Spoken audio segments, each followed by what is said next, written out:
ఎన్నెన్నో వాయిదాలు ఎనలేని హామీలు అడగకుండా మనకు ఆంధ్రులు ఇస్తున్నారు అని చెప్పని, మీకు అవి ఇస్తాం, మీకు ఇవి ఇస్తాం, ముఖ్యమంత్రి ఇస్తాం, అన్ని హామీలు చేశారు కదా.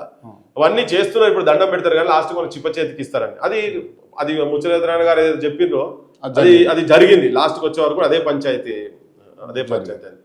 సో ఉద్యోగాలు కావచ్చు, అస్తిత్వం కావచ్చు, వాళ్ళ పెత్తనం ఉంటది అనేది. ఇంకోటి మానసికంగా ఎప్పుడు ఆ ప్రాంతానికి సంబంధించినటువంటి నాయకులు ముఖ్యంగా మన ప్రాంతాన్ని ఎక్స్ప్లాయిట్ చేసేందుకే వస్తున్నారు అనేది. ఎందుకు ఎక్స్ప్లాయిట్ చేసేందుకు వస్తున్నారు అంటే, బొగ్గు ఇనుముల గనులు పుష్కలమ్ముగ గలవు తెలంగాణ సీమలో వెలుగునోయ్ రత్నాలు, అభివృద్ధికి ఇచ్చడంతో అవకాశం ఉన్నదో, అందుకే ఆంధ్రులకు ఆశ మెండైపాయి అని.